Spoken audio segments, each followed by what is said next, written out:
तो दोस्तों, अभ्यास सीरीज 2023 में आप सभी का स्वागत है। आज हम एक नया टेस्ट सीरीज चालू करने जा रहे हैं, यानी पॉलिटी, इकोनॉमी और ज्योग्राफी के अलावा भी आज एक नया टेस्ट सीरीज जिससे आधुनिक भारतीय इतिहास के बारे में हम लोग टेस्ट सीरीज सॉल्व करने जा रहे हैं। ठीक है। इसके बढ़ने से पहले हम आपको बता दें कि इस टेस्ट सीरीज में हम इन 4 टॉपिक में ऐसे ऐसे टॉपिक लेंगे, पूरे हिस्ट्री को हम लोग 400 क्वेश्चन में सॉल्व करेंगे। तो इन 4 टॉपिक में हम लोग जो है 100 क्वेश्चन में जो इम्पोर्टेंट है उसको सॉल्व करेंगे। इसके अलावा अगर बात करें तो ये 400 क्वेश्चन हमने बता दिया। अगर आपने अभी इसकी अपडेट सारी हमारे Telegram channel study on EDU पर मिल जाएगी। आप यहाँ से स्कैन करके या डायरेक्ट सर्च करके वहाँ पर इसकी पीडीएफ जो हुई होगी व्याख्या के साथ आपको वहाँ मिल जाएगी। और चैनल को ज़्यादा से ज़्यादा लोगों के पास शेयर करिए। अगर इसकी इम्पोर्टेंस को समझें तो ये कुछ ग्राफ है 2020 तक के, यही आंकड़े लगभग 2021 में 22 में भी फॉलो हुए हैं। तो history and art and culture की बात करें, इसमें मॉडर्न और मिडवल और एंशियंट, इसके अलावा आर्ट एंड कल्चर शामिल है। तो कुछ एवरेज रहता है। जैसे बात करें 2017 में 14 क्वेश्चन आए थे मिलाकर, 2018 में 21 क्वेश्चन, 2019 में देखेंगे तो 15 क्वेश्चन, 2020 में जो है 20 क्वेश्चन, ऐसे ही 2021 में भी क्वेश्चन आए थे, 2022 में भी लगभग यही ट्रेंड था। तो इसमें देखेंगे तो इस तरह के इतने इंपॉर्टेंस है मॉडर्न हिस्ट्री और आर्ट एंड कल्चर को मिलाकर लगभग आप देखेंगे तो 15 से 16 क्वेश्चन आपको मिलेंगे। तो ये तो हो गई इस लेक्चर की इंपॉर्टेंस।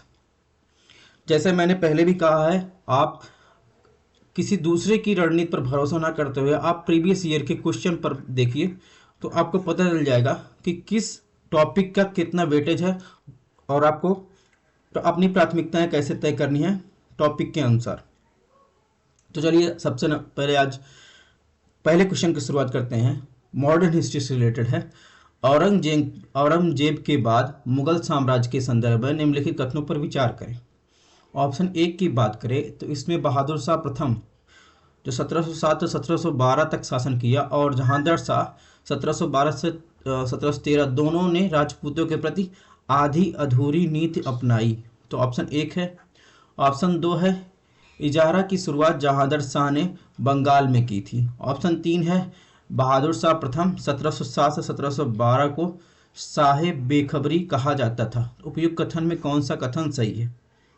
तो औरंगजेब के बाद की बात व्यवस्था बात की गई है। तो अगर बात करें बहादुर शाह प्रथम ने, तो इसने जो है क्या किया, राजपूतों के प्रति सुलह की नीति अपनाई थी, यानी आधी अधूरी नहीं, सुलह की नीति अपनाई थी। तो इसने सबसे पहले क्या किया था, 2 महत्वपूर्ण राजपूत थे, यानी राजपूत प्रांत की बात करें, सबसे पहले इसने जो है जोधपुर जो था, जोधपुर मारवाड़ रीजन, ठीक है, वहाँ के राजा अजीत सिंह के साथ इन्हें मैत्रीपूर्ण संबंध अपनाए। इसके बाद दूसरा जो महत्वपूर्ण राजपूताना प्रांत था वो जयपुर था। तो जयपुर के साथ जो है इसने जय सिंह द्वारा शासित अंबर प्रांत के साथ इसने जो है अपने मैत्रीपूर्ण यानी सुलह की नीति अपनाई। ठीक है। तो इस प्रकार देखेंगे तो ऑप्शन 1 गलत है। ठीक है। जो इजारा की शुरुआत की बात कर रहा है जहांगीर शाह ने बंगाल में की थी, तो इसकी बात करेंगे तो ये सही है, क्योंकि जहांगीर शाह जो था, जहांगीर शाह ने बंगाल में इजारा का मतलब क्या होता है? इजारा का मतलब होता है राजस्व, जो होता है राजस्व के लिए क्या किया गया था, खेती की प्रथा की शुरुआत की गई थी। तो इस प्रकार देखेंगे ऑप्शन जो है 2 सही है। इसके अलावा बात करें तो इस सिस्टम में क्या होता है इजारा में, तो इस प्रणाली के तहत जिन किसानों के पास खेती के लिए संसाधन उपलब्ध नहीं थे या कुछ प्राकृतिक आपदाओं के कारण खेती नहीं दी जा सकती थी, तो इजारा पर भूमि को राजस्व जो किसानों या बिचौलियों नामक एक तीसरे पक्ष के द्वारा खेती की जाती थी। तो इस प्रकार देखेंगे तो इसमें ऑप्शन 2 सही है। ऑप्शन 3 की बात करें, ऑप्शन 3 भी सही है, क्योंकि खान जो कफी खान था, इस प्रकार देखेंगे इसमें ऑप्शन 1 सही है, ऑप्शन 1 गलत है, ऑप्शन 2 सही है। ऑप्शन 3 की बात करें तो ऑप्शन 3 भी सही है, क्योंकि इसमें बात करें तो कफी खान ने बहादुर शाह प्रथम को साहिब बेखबर कहा था। यानी साहिब बेखबर का मतलब क्या होता है? बेखबर मतलब उसको कुछ पता नहीं, यानी नेतृत्वहीन राजा कहा था। उसका कारण था कि बहादुर शाह प्रथम ने बड़े पैमाने पर जागीरें और पदोन्नत की थी। तो इस प्रकार देखेंगे ऑप्शन 3 सही है। तो इस पे जो देखेंगे कौन सा ऑप्शन सही है। अगर एलिमिनेशन मेथड से आपको ऑप्शन 1 पता है तो एक एक जिसमें होगा वो ऑप्शन आप निकाल दीजिए, यानी ए में भी एक है, बी में भी एक है, सॉरी सी में भी एक है, डी में भी एक है। इस प्रकार एलिमिनेट कर देंगे, बचा कौन सा, बचा 2 और 3। एग्जाम में कई क्वेश्चन ऐसे होंगे जो आपको तीनों ऑप्शन नहीं आते होंगे, लेकिन एक भी ऑप्शन आता है और आपका तुक्का लग गया है कि इसमें देखिए तीनों में कॉमन है एक एक, तो इसलिए गलत हो जाएगा। सही पूछा है तो बच्चा जो ऑप्शन है वो आपका सही हो जाएगा। तो इस प्रकार ऑप्शन 20 में सही है। अब बात करेंगे क्वेश्चन नंबर 2 की। तो क्वेश्चन नंबर 2 में अवध के संदर्भ में निम्नलिखित कथनों पर विचार करें। ऑप्शन 1 बाबा सआदत खान को मुगल सम्राट अहमद शाह ने अवध का गवर्नर नियुक्त किया था। ऑप्शन 2 है फैजाबाद की सन 1775 में शुजाउद्दौला और अंग्रेजों के बीच हुई थी। ऑप्शन 3 है सआदत खान ने 1801 में लॉर्ड वेलेस्ली के साथ सहायक संधि पर हस्ताक्षर किया। इसमें कौन सा कथन गलत है। तो आपको कथन गलत चूज करना है। ऑप्शन 1 की बात करें तो ऑप्शन 1 गलत है, क्योंकि सआदत खान को सम्राट मोहम्मद शाह द्वारा अवध का गवर्नर नियुक्त किया गया था। तो सआदत खान को किसके द्वारा जो है गवर्नर नियुक्त किया गया था, मोहम्मद शाह को, मोहम्मद शाह के द्वारा, ठीक है। तो अहमद शाह नहीं था, मोहम्मद शाह था। तो इस प्रकार जो है ऑप्शन 1 गलत है। इसके बारे में और बात करें तो सआदत खान को बाद में 1722 में एक स्वायत्त राज्य की जो है स्थापना की और उन्होंने कई राजस्व और सैन्य सुधारों पेश किए, जिससे अवध की आर्थिक और राजनीतिक रूप में मजबूत जो है हो गया। बाद में उन्होंने रोजगार के मामले में हिंदुओं और मुसलमानों के साथ समान व्यवहार किया सआदत खान ने, ठीक है। तो ये मोहम्मद शाह था। तो इस प्रकार ऑप्शन 1 गलत है। इसमें कौन सा गलत पूछा है, तो देखिए ऑप्शन बी में 1 नहीं है, तो ये ऑप्शन गलत हो जाएगा, बचा ए सी डी। तो इस प्रकार ऑप्शन 2 की बात करेंगे तो ऑप्शन 2 भी गलत है, क्योंकि शुजाउद्दौला जो था, शुजाउद्दौला के बाद उसके उत्तराधिकारी असफुद्दौला और अंग्रेजों के बीच क्या फैजाबाद की संधि हुई थी, ना कि जो है देखेंगे आप जो है ये शुजाउद्दौला और अंग्रेजों के बीच नहीं हुई थी। शुजाउद्दौला के बाद जो उसका उत्तराधिकारी था यानी असफुद्दौला के साथ जो है अंग्रेजों की फैजाबाद की संधि हुई थी। तो इस प्रकार देखेंगे ये ऑप्शन भी गलत है। तो 1 और 2 किस में है, अब बचा ऑप्शन 3, ठीक है। और इस संधि में हस्ताक्षर करने के बाद क्या क्या शामिल था ये भी देख लेते हैं। अनुबंध करने वाले पक्ष में अपने किसानों को शत्रुता और गड़बड़ी करने के लिए प्रोत्साहित नहीं करेंगे। नवाब ने बंगाल के पूर्व सूबेदार मीर कासिम का मनोरंजन और स्वागत नहीं करने का वादा किया। तो इस प्रकार कुछ शर्तें थी, तो आप इसको ध्यान रखिएगा। ऑप्शन 3 की बात करें तो सआदत खान के बारे में पूछा गया। सआदत खान के बारे में ये 1801 में लॉर्ड वेलेस्ली के साथ सहायक संधि पर हस्ताक्षर किए, तो ये भी गलत है, क्योंकि अगर बात करेंगे सआदत खान ने तो वह आसफ के बड़े भाई थे। अंग्रेजों की मदद से 1798 में गद्दी पर बैठे थे। सआदत अली जो थे, सआदत खान ने सआदत अली जो थे ये जो है नवंबर 1801 में लॉर्ड वेलेस्ली के साथ सहायक संधि पर हस्ताक्षर किए थे। सआदत खान ने नहीं, सआदत अली ने। तो इस प्रकार ऑप्शन 3 भी गलत, 1 2 3 जो है तीनों गलत है। अब बात करेंगे क्वेश्चन नंबर 3 की। निम्नलिखित कथनों पर विचार कीजिए। अहमद शाह अब्दाली ने मोहम्मद शाह रंगीला और अहमद शाह और आलमगीर सेकंड के शासनकाल के दौरान भारत पर आक्रमण किए। यानी अहमद शाह अब्दाली ने मोहम्मद शाह रंगीला और अहमद शाह और इसके अलावा आलमगीर सेकंड के शासनकाल के दौरान भारत पर आक्रमण किया। ऑप्शन 2 है आलमगीर द्वितीय ने राजा राम मोहन राय को इंग्लैंड के राजदूत में भेजा। ऑप्शन 3 है बहादुर शाह द्वितीय ने अंधे मुगल के नाम से भी जाना जाता था, यानी बहादुर शाह द्वितीय को। तो इसमें कौन सा ऑप्शन गलत है, तो इसमें अगर ऑप्शन देखेंगे और गलत ऑप्शन चूज करना है। अगर ऑप्शन 1 की बात करेंगे तो ऑप्शन 1 सही है, क्योंकि अफगानिस्तान के अहमद शाह अब्दाली जो थे, यानी ये कहाँ का था, अफगानिस्तान का था। तो अफगानिस्तान का अहमद शाह अब्दाली मोहम्मद शाह रंगीला के शासनकाल के दौरान 1748 की लड़ाई में मुगलों के हाथों पराजित हुआ था। तो मुगल साम्राट का कार्यकाल जो था वो 1748 से 1754 के बीच था के रूप में अहमद शाह के शासन के दौरान अब्दाली ने जो है 1749 में और 1752 में 2 बार आक्रमण किया था। यानी अब्दाली ने 1749 और 1752 में 2 बार आक्रमण किया था। इसके अलावा अगर अहमद शाह ने पंजाब और मुल्तान को भी अब्दाली को सौंप दिया। आलमगीर की बात करें तो आलमगीर द्वितीय के दौरान जो है अहमद शाह अब्दाली ने कब आक्रमण किया था? 1757। ठीक है, तो 1757 में अहमद शाह अब्दाली के ने आक्रमण किया था आलमगीर द्वितीय के शासनकाल में। तो इस प्रकार देखेंगे ऑप्शन 1 जो है सही है। ऑप्शन 2 की बात करेंगे तो इसमें ऑप्शन 2 गलत है, क्योंकि जो आलमगीर द्वितीय ने नहीं, ये अकबर शाह द्वितीय ने जो है राजा राम मोहन राय को जो है इंग्लैंड के राजदूत के रूप में भेजा था। तो इस प्रकार देखेंगे इसमें कौन सा ऑप्शन सही है, तो अकबर शाह द्वितीय, तो इसमें हो जाएगा अकबर शाह द्वितीय, जिसका कार्यकाल था 1806 से 1837 के बीच। ठीक है, और ये उनका उद्देश्य क्या था इनको भेजने का, तो पेंशन बढ़ाने के उद्देश्य से राजा राम मोहन को एक राजदूत के रूप में इंग्लैंड में भेजा था। ऑप्शन 3 की बात करें तो ऑप्शन 3 भी गलत है, क्योंकि शाह आलम द्वितीय को जो है, बहादुर शाह द्वितीय को नहीं, शाह आलम सेकेंड को अंधे मुगल के रूप में जाना जाता था। 18वीं सदी के अंत तक अफगान रोहिल्ला के नेता गुलाम कादिर ने उन्हें अंधा कर दिया था। ठीक है, तो इस प्रकार जो है इसमें कौन सा ऑप्शन सही है, ऑप्शन बी सही है। ऑप्शन 3 में बी सही है। इसका और व्याख्या हम आपको पीडीएफ में उपलब्ध करवा देंगे, आप वहां से मेरे टेलीग्राम चैनल से आप जाकर पढ़ सकते हैं। अब बात करते हैं क्वेश्चन नंबर 4। निम्नलिखित कथनों पर विचार करें। ऑप्शन 1 की बात करें, 1760 में लॉर्ड क्लाइव ने मीर जाफर की जगह मीर कासिम को बंगाल का गवर्नर बनाया।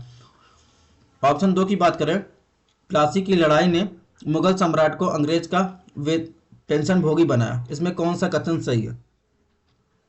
अगर ऑप्शन 1 की बात करेंगे तो मीर जाफर जो था, मीर जाफर को 1760 में क्या किया गया था, बंगाल के गवर्नर के रूप में मीर कासिम के द्वारा प्रतिस्थापित किया गया। यानी मीर कासिम था, उसकी जगह मीर जाफर को जो है बंगाल का गवर्नर जनरल नियुक्त किया गया था। लॉर्ड क्लाइव ने फिर से 1765 में दूसरे कार्यकाल में जो मीर कासिम था उसको वापस लाया था। तो इस प्रकार देखें कि ऑप्शन जो है 1 गलत है। ठीक है, 1760 में क्या हुआ था, 1760 में बंगाल गवर्नर जनरल के रूप में क्या मीर कासिम द्वारा इसको प्रतिस्थापित किया गया था। तो ये उल्टा लिखा गया है। ऑप्शन 2 की बात करेंगे तो ऑप्शन दो में देखें, प्लासी की लड़ाई में मुगल सम्राट को अंग्रेजों का पेंशन भोगी बना दिया गया। तो ऑप्शन 2 जो है गलत, क्योंकि बक्सर की लड़ाई ने क्या किया था, अंग्रेजों को बंगाल और बिहार उड़ीसा का वास्तविक शासक बना दिया था। इसने अवध के नवाब को कंपनी पर आश्रित यानी पेंशन भोगी बना दिया गया था। मुगल सम्राट को भी पेंशन भोगी बना दिया। इस प्रकार कंपनी की प्रतिष्ठा में वृद्धि हुई। इसने अंग्रेजों को सैन्य कौशल और हथियारों की श्रेष्ठता प्रदर्शन पर भी प्रकाश डाला। तो ऑप्शन 2 गलत है, प्लासी नहीं, यहाँ बक्सर होगा। तो इस प्रकार देखेंगे इसमें कौन सा ऑप्शन सही है, ना तो 1 ना तो 2। इसका और आप व्याख्या हमारे पीडीएफ में आपको मिल जाएगा, यानी मीर कासिम का शासनकाल, मीर जाफर का, इसको डिटेल में हमने आपको दिया है। क्वेश्चन 5 की बात करें, 1623 में का अम्बोयाना नरसंहार डच से संबंधित है जो मलेशिया में हुआ था। ऑप्शन 2 की बात करें, डच के पास संयुक्त प्रांत और बिहार की कोई व्यापारिक पद नहीं था। उपयुक्त में कौन सा कथन सही है? Option A, B, C, D दिया गया है, इसमें सही कथन चूज करना है। तो अगर ऑप्शन 1 की बात करें तो 1623 का जो अम्बोयाना नरसंहार था यह इंडोनेशिया में हुआ था, मलेशिया में नहीं। कहाँ हुआ था? इंडोनेशिया में।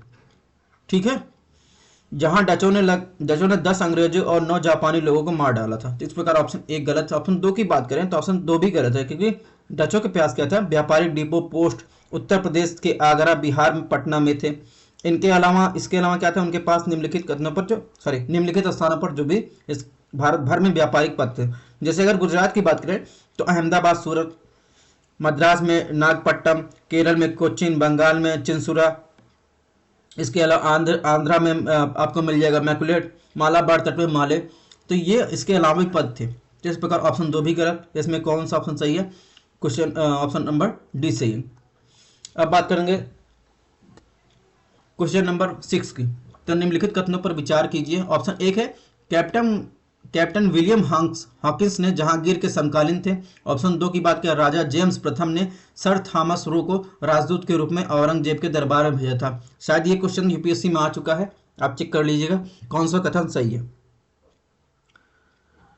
तो ऑप्शन 1 की बात करें तो कैप्टन विलियम्स हॉकिंग भारत आने वाले पहले अंग्रेज थे, यानी कैप्टन विलियम्स हॉकिंस भारत आने वाले क्या थे, पहले अंग्रेज थे।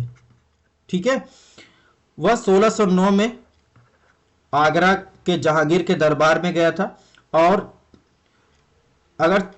कैप्टन विलियम हॉकिंस जो थे सूरत में अपने व्यापार केंद्र स्थापित करने की अनुमति लेने के लिए मुगल सम्राट जहांगीर के दरबार में गए थे, लेकिन मुगल सम्राट जहांगीर जो थे वो पुर्तगालियों के दबाव के कारण इसे अस्वीकार कर दिया गया। बाद में फिर 1612 में जहांगीर ने अंग्रेजों का एक फरमान जारी किया और उन्होंने 1613 में सूरत में एक व्यापारिक कारखाना स्थापित किया। तो इस प्रकार देखेंगे ऑप्शन 1 जो थे वो सही है। ऑप्शन 2 की बात करेंगे, ऑप्शन 2 गलत है, क्योंकि किंग जेम्स प्रथम ने सर थॉमस रो को जहांगीर के दरबार में एक राजदूत के रूप में भेजा था। ठीक है, राजा जेम्स प्रथम ने सर थॉमस रो को राजदूत के रूप में औरंगजेब के दरबार में भेजा था। तो औरंगजेब नहीं यह कहा था, जहांगीर के दरबार में भेजा था। इस प्रकार देखेंगे ऑप्शन 2 गलत है। इस प्रकार देखेंगे इसमें कौन सा ऑप्शन सही है, ऑप्शन 1 सही है। क्वेश्चन नंबर 7 की बात करें, अंग्रेजों की भू राजस्व नीति की अस्थाई बंदोबस्त सिस्टम के संदर्भ में यानी प्रणाली के संदर्भ में कथनों पर विचार कीजिए। ये क्वेश्चन आ चुका है डेफिनेटली, और अस्थाई बंदोबस्त, रैयतवाड़ी प्रथा, इन सबसे क्वेश्चन आते ही हैं। ठीक है, और तो अस्थाई बंदोबस्त सिस्टम के बारे में पूछा है। जमींदारी के वंशानुगत अधिकारों को रद्द कर दिया गया। पिट्स इंडिया एक्ट 1784 में अस्थाई बंदोबस्त के संबंध में निर्देश दिया गया था। ऑप्शन 3 है, इस सिस्टम को 1793 में अस्थाई किया गया था, जिसके पहले 1790 तक एक दशकी बंदोबस्त था। कौन सा कथन सही है? ठीक है, अस्थाई बंदोबस्त के संदर्भ में ऑप्शन 1 की बात करें तो ऑप्शन 1 सही है, क्योंकि अस्थाई बंदोबस्त सिस्टम जो था यह अस्थाई बंदोबस्त प्रणाली के परिणामों का में से एक था। जमींदारों को क्या किया, वंशानुगत अधिकारों को समाप्त कर दिया गया। काश्तकार जो थे उनकी स्थिति जमींदारों के काश्तकारों तक सीमित कर दी गई। इस व्यवस्था में जमींदारों और किसानों के लिए उपयोगी परिणाम नहीं थे। इस प्रकार देखेंगे तो इनके वंशानुगत अधिकारों को क्या किया, रद्द कर दिया गया था। ऑप्शन 1 गलत है, तो ऑप्शन 1 जहां होगा वो ऑप्शन गलत हो जाएगा, बचा बी और सी। अब ऑप्शन 2 को देख लेते हैं। पिट्स इंडिया एक्ट 1784 में क्या किया गया, निर्देश दिया गया था जिससे भू राजस्व का मुद्दा अस्थायी रूप से होना चाहिए था। तो 1 ये सही है, तो ऑप्शन 2 सही है। तो 2 किस में है, देखिए सी में 2 नहीं है तो बी में 2 है। इस प्रकार देखिए ऑप्शन 2 और 3 सही हो जाएगा। ठीक है, अब बात करेंगे क्वेश्चन नंबर 8 की। 18वीं सदी के अंत और 19वीं सदी के प्रारंभ में जमींदारों के स्थिति के संदर्भ में निम्नलिखित कथनों पर विचार कीजिए। ऑप्शन 1 है, धनी किसानों के एक वर्ग जिन्हें जोतदार कहा जाता था, उन्होंने गांवों में अपनी स्थिति मजबूत कर लिया था और जमीन के बड़े हिस्सों को अर्जित कर लिया था। ऑप्शन 2 की बात करें तो रैयतों से राजस्व जमा करने में जोतदार जमीनों की सहायता करते थे। इसमें कौन सा कथन सही है? Option A, B, C, D, ये 4 ऑप्शन दिए गए हैं। इसमें आपको सही आंसर चूज करना है। इसमें बताया 18वीं सदी के अंत और 19वीं सदी के प्रारंभ में जमींदारों की स्थिति के संदर्भ में ये कथन दिया गया है। ये बात आपको ध्यान रखनी है।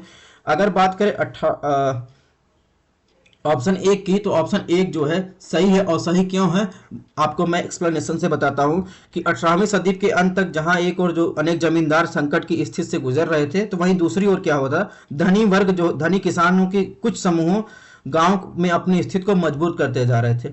धनी किसान जो थे इस वर्ग के जोतदार के नाम से जाने जाते थे। और वहीं 19वीं सदी की बात करें तो 19वीं सदी के प्रारंभिक वर्षों तक आते आते जो जोतदारों थे यानी किसान जो थे, जमीन के बड़े हिस्सों को अर्जित कर लिया गया था। तो कई हजार एकड़ तक फैले हुए थे। तो स्थानीय व्यापार और साहूकार के कारोबारों पर भी उनका नियंत्रण था।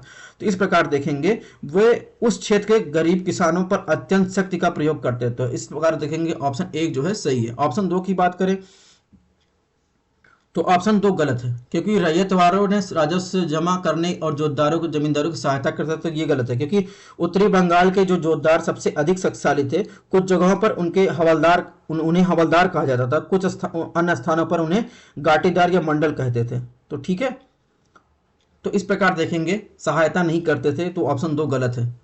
तो इसमें जो है क्या पूछा है, सही। ठीक है, तो इस प्रकार ऑप्शन ए सही होगा। इसकी और विस्तृत व्याख्या हमने जो है अपने पीडीएफ में दे दी है, आप वहां से जो है देख सकते हैं।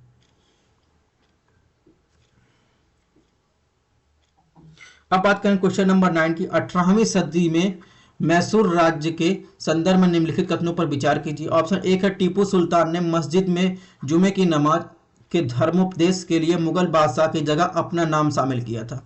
ऑप्शन 2 की बात करें तो टीपू सुल्तान ने मैसूर में रेशम उत्पादन की शुरुआत की थी। ऑप्शन 3 की बात करें श्रृंगेरी पत्र ने टीपू को धार्मिक नीतियों में एक असुर नेता के रूप में प्रकट किया गया है। इसमें कौन सा ऑप्शन सही है? ठीक है, 4 ऑप्शन दिए गए, इसमें सही ऑप्शन चूज करना है। तो सबसे पहले हम दोस्तों देखते हैं 18वीं सदी के संदर्भ में मैसूर राज्य के संदर्भ में पूछा है, तो ऑप्शन 1 को देखें। तो ऑप्शन 1 सही, क्योंकि टीपू सुल्तान ने मुगल बादशाह आलम के बदले खुतबा, यानी खुतबा का मतलब है मस्जिद में जो जुमे की नमाज का धर्मोपदेश में अपना नाम डाला था। ठीक है, उन्होंने एक नई तालिका को भी जारी किया था। तो इस प्रकार जो है ऑप्शन 1 सही है। ऑप्शन 2 की बात करें तो ये भी सही है, क्योंकि टीपू सुल्तान ही थे ने अपनी अर्थव्यवस्था में सुधार लाने के लिए कई उपाय किए।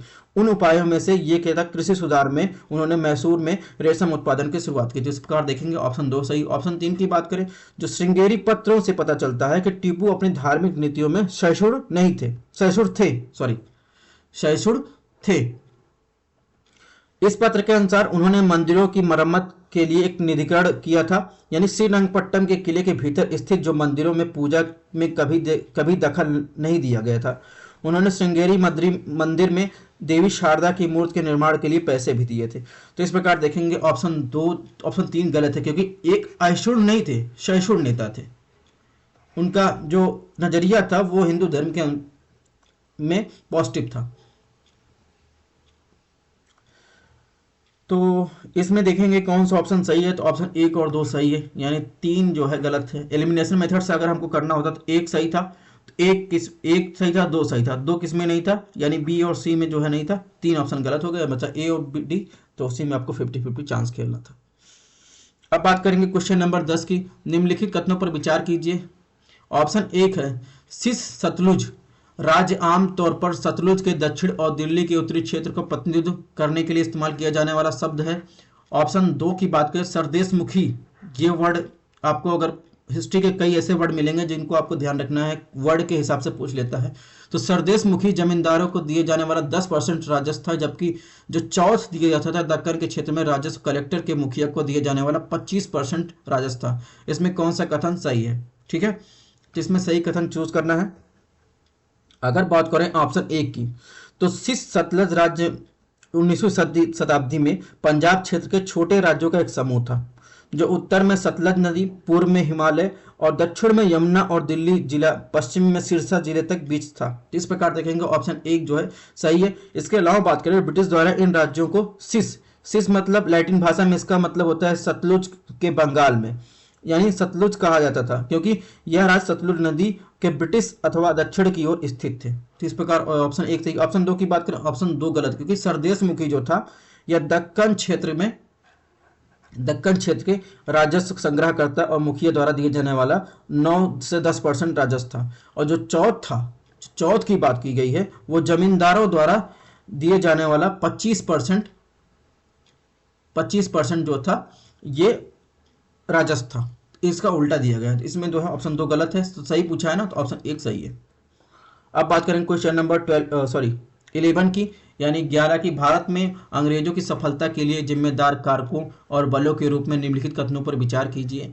ऑप्शन 1 है उनके पास श्रेष्ठ हथियार और सैन्य रणनीति थी। ऑप्शन 2 की बात करें तो इनके पास मजबूत वित्तीय सहायता थी। ऑप्शन 3 की बात करें दोस्तों तो उनके पास शानदार नेतृत्व और सेकंड लाइन नेताओं का दृढ़ समर्थन था। ऑप्शन 4 की बात करें सेना में उनकी स्वतंत्र और निष्पक्ष चुनाव प्रणाली थी। ऑप्शन 5 की बात करें तो इसमें दिया गया भौतिक उन्नति में रहने वाले आर्थिक रूप से संपन्न लोगों के कारण उनमें राष्ट्रवादी गौरव था। ऑप्शन 6 की बात करें भारत की सांस्कृतिक और परंपरा से अवगत थे। तो इसमें कौन सा कथन सही है? भारत में अंग्रेजों की सफलता के लिए जिम्मेदार जो कारक और बलों के रूप में। तो इस प्रकार अगर इसमें देखेंगे कौन सा ऑप्शन सही है। ठीक है, सबसे पहले अगर ऑप्शन 1 की बात करेंगे तो ऑप्शन 1 गलत है, क्योंकि वे संस्कृत और परंपरा के बारे में पूरी तरह से जागरूक नहीं थे। ठीक है, और यदि होते भी तो यह उनकी सफलता का कारण ना होता। तो इस प्रकार जिसमें 6 होगा वो ऑप्शन गलत हो जाएगा। तो आपको अगर ये ऑप्शन पता है और होते भी तो वो उनका कारण है, तो इस प्रकार देखेंगे इसमें ऑप्शन सी सही है, क्योंकि 6 एलिमिनेट कर देंगे। आपको ना भी पता, आपको एक भी पता है इसमें से तो आप कर देंगे। तो अगर भारत में ब्रिटिश सफल रहे उसका कारण की बात की जाए तो उनके पास श्रेष्ठ हथियार सैन्य रणनीति थी, ये तो आप मानेंगे ही। ऑप्शन 2 की बात करें, उनके पास सैन्य अनुशासन और नियमित वेतन था, ठीक है। इसके अलावा बात की जाए तो उनके पास क्या था, नागरिक अनुशासन, निष्पक्ष चुनाव प्रणाली थी, ठीक है, और शानदार नेतृत्व और सेकंड लाइन था। इसके अलावा मजबूती वित्तीय सहायता थी और राष्ट्रीय गौरव की भावना उन पे थी। तो इस प्रकार जो है इसमें ऑप्शन सी सही है। अब बात करें क्वेश्चन नंबर 12 की। निम्नलिखित कथनों में कौन सा 1757 के प्लासी युद्ध के परिणामों का महत्व नहीं है? यानी option A, east India company ने बंगाल क्षेत्र पर अपना अधिकार स्थापित किया। ऑप्शन बी, मीर जाफर को बंगाल का नवाब घोषित किया गया। ऑप्शन सी, नायाब सूबेदार को जो ईस्ट इंडिया कंपनी की सहमत से ही हटाया जा सकता था। Option D, east India company को कलकत्ता के निकट 24 परगना की जमींदारी प्रदान की गई, ठीक है। तो इसमें जो है प्लासी के युद्ध के बारे में पूछा है, उसका कौन सा परिणाम नहीं था। तो 1757 में प्लासी युद्ध का महत्व और परिणाम, यानी मीर जाफर को बंगाल का नवाब घोषित किया गया, ठीक है। ये तो सही है, इसमें नहीं पूछा है, मानी गलत पूछा है। और ऑप्शन दो की बात करें तो बंगाल के राज्यपाल के रूप में रॉबर्ट क्लाइव की पुष्टि की गई, ठीक है। इसके अलावा अंग्रेज कंपनी को बंगाल और बिहार उड़ीसा से मुक्त व्यापार यानी निर्विवाद जो है अधिकार दिया गया। कलकत्ता कंपनी के कलकत्ता को 24 परगना की जमींदारी प्रदान की गई। इसके अलावा बंगाल के सभी फ्रांसीसी बस्तियों को कंपनी के हवाले कर दिया गया। अंग्रेज बंगाल में किंग मेकर की भूमिका में आ गए। ऑप्शन सी की बात करें तो ऑप्शन सी गलत है, ठीक है, बाकी सब सही है। ऑप्शन सी गलत है क्योंकि ये जो नायाब सूबेदार को ईस्ट इंडिया कंपनी की सहमत से हटाया जा सकता था, ये बक्सर की लड़ाई हुई थी। बक्सर की लड़ाई 1764 में हुई थी, 1764 में। तो उसके साथ इस संधि में जो है ये निर्णय लिया गया था। तो इस प्रकार ऑप्शन सी जो है इसमें सही। अब बात करेंगे क्वेश्चन नंबर 13 की। रॉबर्ट क्लाइव द्वारा बंगाल यानी 1765 से 1772 में स्थापित सहकारी की जो दोहरी प्रणाली थी के संदर्भ में निम्नलिखित कथनों पर विचार कीजिए।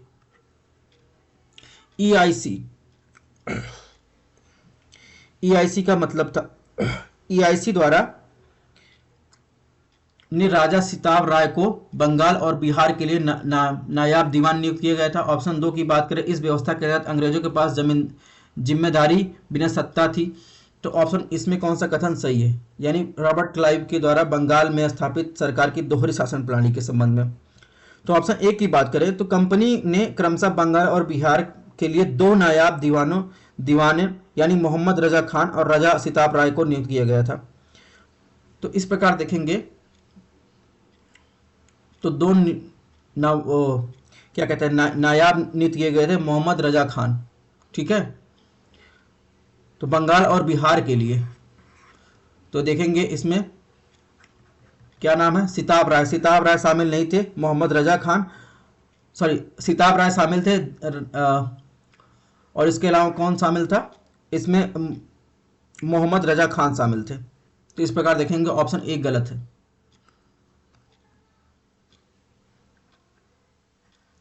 ठीक है। तो इनके साथ कौन शामिल था, मोहम्मद रजा खान। ऑप्शन ए गलत है। ऑप्शन 2 की बात करेंगे तो ऑप्शन 2 सही है, क्योंकि इस सिस्टम में क्या हुआ था, मुख्य लाभ यह था कि अंग्रेजों के पास जिम्मेदारी के बिना सख्ती, यानी रॉबर्ट क्लाइव समझ गए थे कि कठपुतली सरकार चलाना जरूरी है, नहीं तो क्या होगा, कंपनी के खिलाफ भारतीय राजकुमारों की एकजुटता का कारण बन सकता है। तो बंगाल में ईस्ट इंडिया कंपनी जो थी क्या हुआ था, कंपनी के मामले में ब्रिटिश संसद को दखल अंदाजी से बचना चाहती थी। इस प्रकार देखेंगे इसमें ऑप्शन बी सही है, यानी केवल 2। अब बात करेंगे क्वेश्चन नंबर 14 की। बक्सर की लड़ाई हुई थी 1764 के संदर्भ में, निम्नलिखित कथनों पर विचार कीजिए। इसके फलस्वरूप क्या हुआ था, इलाहाबाद की पहली संधि बंगाल के नवाब के साथ हुई, जहां अंग्रेजों ने दीवानी अधिकार ले लिए गए थे। ऑप्शन 2 की बात करें, मुगल बादशाह शाह आलम को कोरा और इलाहाबाद का क्षेत्र दिया गया था। ऑप्शन 3 की बात करें, युद्ध के समापन के बाद रॉबर्ट क्लाइव ने 1765 से 1767 के लिए बंगाल के राज्यपाल की नियुक्त किया गया। इसमें कौन सा कथन गलत है? तो बक्सर की लड़ाई के संबंध में ये क्वेश्चन पूछा गया है। तो अगर ऑप्शन ए की बात करें तो इलाहाबाद की जो 2 संधियां की गई थी, इसमें एक था अवध के नवाब के साथ, इसमें एक था किसके? अवध के नवाब के साथ। दूसरी थी मुगल सम्राट के साथ, मुगल सम्राट के साथ। तो इस प्रकार देखेंगे, जो पहली संधि में कहा गया बंगाल के नवाब के साथ नहीं की गई थी, अवध के नवाब के साथ की गई थी, और अवध के नवाब के साथ अगस्त 1765 में पहली संधि की गई थी। तो इस प्रकार ऑप्शन एक गलत है। वहीं नवाब ने ईस्ट इंडिया कंपनी के साथ सहायक गठबंधन का हिस्सा बन गए थे, इसके साथ क्या हुआ था? तो इस प्रकार ऑप्शन एक गलत है। ऑप्शन 2 की बात करें तो ऑप्शन 2 सही है, क्योंकि अगर मुगल सम्राट शाह आलम द्वितीय के साथ इलाहाबाद की दूसरी संधि हुई थी, ठीक है, उन्हें कंपनी के संरक्षण में लिया गया था और कोरा और इलाहाबाद जिला दिया गया था। बदले में सम्राट शाह आलम ने 12 अगस्त 1765 को एक फरमान जारी किया था, जिसने बंगाल, बिहार, उड़ीसा की कंपनी को दीवानी अधिकार यानी राजस्व एकत्र करने का अधिकार प्रदान किया गया था। तो इस प्रकार देखेंगे ऑप्शन 2 है, 2 सही है। ऑप्शन 3 की बात करें तो ये गलत है, क्योंकि रॉबर्ट क्लाइव को 1757 में प्लासी की लड़ाई के बाद जो है बंगाल के राज्यपाल के रूप में नियुक्त किया गया था, ना कि बक्सर की लड़ाई के पास। तो इसमें गलत कौन सा है? 1 और 3। तो 1 और 3 कहाँ है? तो इसमें क्या पूछा है? सही पूछा है, गलत पूछा है? तो देखेंगे गलत कौन कौन सा है। गलत है 1 और 3। तो ऑप्शन सी में है 2 और 3। इसमें देखिए 1 और 3 होगा, ठीक है, 1 और 3 होगा, इसको ऑप्शन सही कर लीजिएगा। ऑप्शन सी सही है इसमें, 1 और 3। अब बात करेंगे क्वेश्चन नंबर 15 में। निम्नलिखित में कौन सा कथन निम्नलिखित में कौन से कारक भारत में यूरोपीय लोगों के आगमन के लिए उत्तरदायी थे? ऑप्शन 1 उस्मान तुर्कों या ऑटोमन तुर्क का उदय। ऑप्शन 2 वेनिस का पतन और जेनेवा में व्यापार गतिविधियों का नुकसान। ऑप्शन 3 ईसाई धर्म का प्रसार करना। ऑप्शन 4 यूरोपीय बाजारों में मांस की आपूर्ति में वृद्धि। तो दिए गए विकल्पों में कौन सा कथन सही है, सही उत्तर का चयन करना है। तो अगर ऑप्शन 1 की बात करें, जो यूरोपीय आगमन के लिए उत्तरदायी कारकों की बात करता है, तो ऑप्शन 1 सही है, क्योंकि ऑटोमन जो तुर्क थे वो 1453 में जो कारपेंटिनोपा यानी इस्तांबुल पर कब्जा कर लिया गया था और काली मिर्च के व्यापार पर एक आभासी एकाधिकार स्थापित हो गया था, और भूमध्य सागर के पास अपने बाजार को बढ़ती मांगों को पूरा करने के लिए अफ्रीका से होते हुए भारत तक समुद्री मार्ग खोजने के अलावा कोई विकल्प था नहीं उनके पास। तो इस प्रकार ऑप्शन 1 सही है। ऑप्शन 2 भी सही है, क्योंकि वेनिस और जेनेवा जो पहले वस्तुओं के व्यापार में सक्रिय थे, ठीक है, वे तुर्कों के सामने खड़े होने के लिए उन्हें बहुत छोटे थे। किसी कारण उन्हें वेनिस ने तुर्कों की शर्तों के साथ साझा कर लिया था, और अपनी व्यापारिक गतिविधियों को जारी रखने के लिए जेनोइस ने अफ्रीका के मध्य भारत के सीधा समुद्री मार्ग खोजने में स्पेन और पुर्तगाल जैसे पश्चिमी यूरोपीय देशों की सहायता की। तो इस प्रकार देखेंगे ऑप्शन 2 भी सही है। इसमें सही उत्तर पूछा है, तो इसमें देखिए बी में 2 नहीं है, 1 नहीं है, और सी में देखेंगे ना तो 2 है, इस पर ऑप्शन गलत हो जाएगा। ऑप्शन 3 की बात करें तो ऑप्शन 3 भी सही है, क्योंकि ईसाई धर्म का प्रसार करने के लिए 1453 में पोप की पूर्व की अनुमति से पुर्तगाली अफ्रीका एशिया आबादी में परिवर्तित करने के लिए तुर्क और अरबों की बढ़ती शक्ति का प्रतिकार करना चाहते थे, और वे ईसाई धर्म के लिए विधर्मी मानते थे। तो इस प्रकार देखेंगे ऑप्शन 3 भी सही है, और इसके अलावा ऑप्शन 4 भी सही है।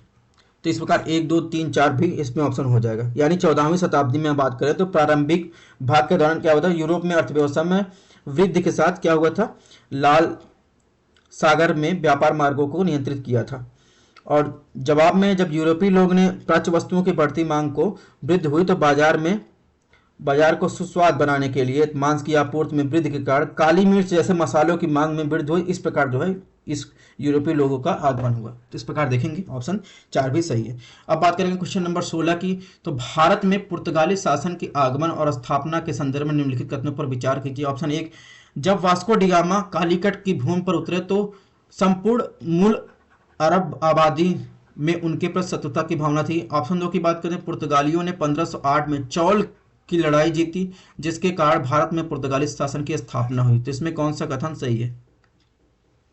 भारत में पुर्तगाली शासन के आगमन और स्थापना के संदर्भ पूछा है। तो ऑप्शन एक की बात करें दोस्तों तो ये सही है, क्योंकि एक गुजराती नाविक आपने सुना होगा, जब हिस्ट्री आप पढ़े होंगे तो गुजराती नाविक जो था अब्दुल मजीद की सहायता से वास्को डी गामा 1498 में क्या हुआ था, कालीकट में उतरे थे। इस प्रकार भारत में पुर्तगालियों का आगमन की स्थापना हुई। ठीक है, तो इस लेकिन कालीकट में आबादी जो थी उनके प्रति शत्रुता की भावना थी, लेकिन जो स्थानीय हिंदू शासक थे, यानी उसे जमोरिन कहा जाता था, जो स्थानीय हिंदू शासक को क्या कहा, जमोरिन कहा जाता था, उनका स्वागत किया, उन्हें काली मिर्च और अन्य मसाले लेने की अनुमति की, जिसके परिणाम स्वरूप क्या हुआ, वास्को डी गामा को भारी लाभ प्राप्त हुआ। तो इस प्रकार देखेंगे ऑप्शन एक सही, ऑप्शन दो भी गलत है, क्योंकि अगर तुर्क, अरब और गुजराती सुल्तानों ने एक नौसैनिक गठबंधन बनाया और 1508 में क्या हुआ, चौल के नौसैनिक विद्रोह ने पुर्तगालियों को हराया। तो इसमें क्या, पुर्तगालियों ने चौल की लड़ाई जीती, ये हारे थे। तो इस प्रकार देखेंगे बदले में 1509 में क्या हुआ, दीव की नौसैनिक लड़ाई में ट्रिपल गठबंधन को हराया और अगले 100 वर्षों के लिए हिंद महासागर पर पुर्तगालियों को वर्चस्व स्थापित किया।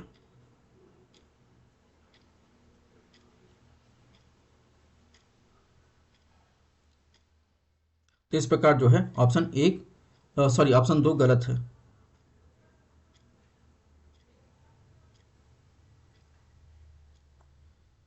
तो इसमें बताया गया पुर्तगालियों ने 1508 में चौल की लड़ाई जीती, जिसके कारण ठीक है भारत में पुर्तगाली शासन की स्थापना हुई। जबकि अगर आप देखेंगे पुर्तगाली हार से उबर गए और बदले में जब 1509 में क्या हुआ, द्वीप की नौसैनिक जो लड़ाई हुई उसमें ट्रिपल गठबंधन को हराया। तो 1508 में नहीं, 1509 में चौल की लड़ाई के बाद जो है, पुर्तगाली हार के बाद जो है, ये पुर्तगाली शासन स्थापित हुआ अगले 100 साल के लिए। तो इस प्रकार देखेंगे इसमें ऑप्शन दो गलत है, तो ऑप्शन एक जो है केवल इसमें सही है। अब बात करेंगे क्वेश्चन नंबर 70, यूरोपीय देशों के बारे में निम्नलिखित कथनों पर विचार कीजिए। ऑप्शन एक, भारत में एक मजबूत शासन स्थापित करने के लिए ब्लू वाटर पॉलिसी उनकी विशेषता थी। ऑप्शन दो की बात करें, उन्होंने भारत में तंबाकू की खेती की शुरुआत की। ऑप्शन तीन की बात करें, भारत में प्रेस की स्वतंत्रता की शुरुआत हुई। उपरोक्त कथन में से कौन सा निम्न जो यूरोपीय देश से संबंधित है? तो उसमें यूरोपीय देशों के बारे में निम्नलिखित कथनों पर विचार किया है, यानी एक, भारत में क्या हुआ, मजबूत शासन के स्थापित किए, और ब्लू वाटर पॉलिसी निम्नलिखित देशों में किसने लागू की, और उन्होंने भारत में तंबाकू खेती की शुरुआत की, भारत में प्रथम प्रेस की शुरुआत की। तो ये किसकी विशेषता है? तो आप देखेंगे प्रेस की शुरुआत अगर आपको ध्यान होगा तो पुर्तगाल जो थे वो इस मामले में प्रेस की शुरुआत की है, तंबाकू खेती की शुरुआत की, ब्लू वाटर पॉलिसी की शुरुआत की थी। ठीक है, और 1604 में क्या हुआ था, अकबर के दरबार में तंबाकू भी पेश किया गया था। ठीक है, इसके अलावा अगर बात करें तो पहले पुर्तगाली गवर्नर जो था डॉन फ्रांसिस्को डी अल्मेडा, आपने सुना होगा, उसने ब्लू वाटर पॉलिसी लागू की थी। पुर्तगालियों ने ही भारत में कृषि उत्पादों जैसे काजू, इसके अलावा कस्टर्ड, सेब, अनानास की शुरुआत की थी। और 1556 में भारत में गोवा में पहला प्रेस शुरू किया था पुर्तगालियों ने। ठीक है, पहला प्रेस कहां शुरू किया था? गोवा में। कब शुरू किया था? 1556 में। इस प्रकार देखेंगे इसमें ऑप्शन एक पुर्तगाल होगा। अब बात करें क्वेश्चन नंबर 18 की, भारत में प्रारंभिक यूरोपीय लोगों के आगमन के संदर्भ में निश्चित जो उपनिवेश प्रणाली का अर्थ है। ऑप्शन ए है पुर्तगालियों और भारतीयों के बीच अंतर्विवाह। ऑप्शन बी है उपनिवेश राष्ट्रों के सभी नागरिकों से मिलकर एक नया उपनिवेश बनाना। ऑप्शन सी है एक उपनिवेश देश के दूसरे नागरिकों का आदान प्रदान। ऑप्शन डी है एक क्षेत्र के साथ अंग्रेजी और पुर्तगाली उपनिवेशों द्वारा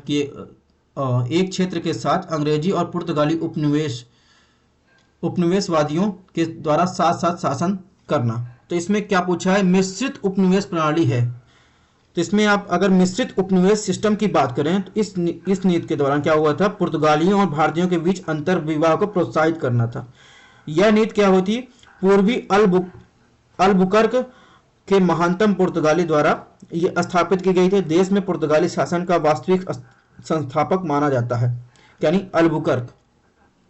तो इस प्रकार देखेंगे इसमें ऑप्शन एक सही है। अब बात करें क्वेश्चन नंबर 19 की, निम्नलिखित कथनों में भारत में पुर्तगाली शक्ति के पतन के लिए उत्तरदायी कारण थे। ऑप्शन 1 मुगलों और मराठों के साथ संघर्ष, ऑप्शन 2 पुर्तगालियों की धार्मिक असहिष्णुता, ऑप्शन 3 बात करें पुर्तगाल में आर्थिक मामलों की दुखद स्थिति, ऑप्शन 4 की बात करें दक्षिण अमेरिका में नए उपनिवेशों की खोज। तो इसमें सही उत्तर आपको चूज करना है, यानी पुर्तगालियों के शक्ति के पतन के बारे में आपको सही उत्तर चूज करना है। ऑप्शन 1 की बात करें तो मुगलों और मराठों के साथ संघर्ष हुआ था, यह ऑप्शन सही है, क्योंकि 16वीं शताब्दी के अंत तक पुर्तगालियों की शक्ति में गिरावट आई थी। धीरे धीरे उन्होंने भारत में अपनी कई बस्तियां खो दी और 1631 में क्या हुआ, 1631 में क्या हुआ, हुगली हार गए। हुगली पर जो इनका अधिकार था, हुगली हार गए, यानी कोलकाता की बात कर रहा है, जब उन्हें कासिम खान और एक मुगल कुलीन द्वारा खदेड़ा गया। मराठों ने क्या हुआ, 1739 में पुर्तगालियों के साल्सेट और बेसिन पर कब्जा कर लिया। तो इस प्रकार ऑप्शन 1 सही है। तो इसमें सही चयन करना, जहां 1 होगा वो ऑप्शन सही होगा। अब देखिए सी डी ए में है, बी में जो है एक ऑप्शन नहीं, ये गलत हो जाएगा, ठीक है। अगर 2 की बात करें तो 2 भी सही है। पुर्तगाली जो थे उसका एक मुख्य कारण था, उसमें धार्मिक असहिष्णुता है, यानी जिसने भारतीय शासकों और लोगों के बीच सत्ता को भड़काया। स्थानीय आबादी क्या गया, ईसाई धर्म में परिवर्तित करने और स्थानीय रीति रिवाज को परंपराओं में हस्तक्षेप करने का इनके पास चस्का था, इसीलिए जो है ये निपट गए यहाँ से। तो इस प्रकार जो है ऑप्शन 2 भी सही है। तो ऑप्शन 2 जिसमें होगा, यानी सी में देखिए 2 नहीं है और बचा ए और डी। अब बात करें ऑप्शन 3 की, तो चोरी और व्यापार में उनकी प्रथाएं लंबे समय तक टिक नहीं सकी, ठीक है। तो इस प्रकार जो है ऑप्शन 3 भी सही है। और इसके अलावा बात करें तो यूरोपीय कंपनी के साथ सफलतापूर्वक प्रतिस्पर्धा करने में असमर्थ थे। सीमित जनसंख्या और पिछड़ी अर्थव्यवस्था जैसी आंतरिक जटिलताओं के विरोधियों को और भी अधिक तेजी कर दिया। तो इस प्रकार देखेंगे ऑप्शन 3 भी सही है। तो 3 किस में, ए में 3 नहीं है, बचा कौन, 4, ऑप्शन 4 सही है। अब बात करेंगे आज के लास्ट क्वेश्चन की, क्वेश्चन नंबर 20, यानी भारत में डचों के आगमन के संदर्भ में निम्नलिखित कथनों पर विचार कीजिए। ऑप्शन 1 है, उन्होंने 17वीं शताब्दी के आरंभ में पुलिकट में अपना पहला कारखाना स्थापित किया। और दूसरा बताया, डच ने जो ईस्ट इंडिया कंपनी के साथ यूरोपीय व्यापार में सबसे प्रमुख शक्ति के रूप में सभी यूरोपीय उपनिवेशवादियों को पीछे छोड़ दिया। ऑप्शन 3 की बात करें, 17वीं शताब्दी में पुलिकट जो है भारत में उनका प्रमुख केंद्र था। तो भारत में डचों के आगमन के संदर्भ में पूछा है, इसमें जो है सही कथन आपको चूज करना है। ऑप्शन 1 की बात करें, डच ने अपना पहला कारखाना मसूलीपट्टनम, डच ने अपना पहला कारखाना कहां बनाया था, मसूलीपट्टनम, ठीक है। तो पुलिकट में अपना पहला कारखाना नहीं बनाया था, इस प्रकार जो ऑप्शन 1 गलत है। तो सही पूछा है, 1 जहां होगा वो एलिमिनेट कर दीजिए, बचा बी आंसर सही है। अगर 2 की बात करें तो 2 सही है और 3 की बात करें तो 3 भी सही है। पुलिकट पर अपना प्रमुख केंद्र जो है 1690 में जो है बनाया था और जिसके बदले में इसे नागपट्टनम में बदल दिया गया था। तो इस प्रकार जो है ऑप्शन बी सही है। तो दोस्तों आपको ये टेस्ट कैसा लगा आप कमेंट बॉक्स में जरूर बताइए और इसको लाइक और शेयर कीजिए। इसमें लगभग हम आपको 5000 क्वेश्चन में सारे सब्जेक्ट आपको टेस्ट सीरीज ऐसे सॉल्व करवाने वाले हैं और सॉल्विंग मेथड के साथ कैसे आप जो है सॉल्व कर सकते हैं एग्जाम में। अगर आपको क्वेश्चन ना आते रहे, आपको 1-2 एलिमिनेशन मेथड से भी आप सीख सकते हैं। इसके अलावा जब 100 किसी भी टॉपिक के जब 100 क्वेश्चन पूरे हो जाएंगे तब हम आपको व्याख्या के साथ PDF अपने टेलीग्राम चैनल पर दे देंगे। हालांकि जो हम लेक्चर करते जाएंगे 20 क्वेश्चन का, उसका PDF आपको जो है हमारे Telegram channel study on EDU पर आपको मिल जाएगा। तो मिलते हैं नेक्स्ट टेस्ट के साथ।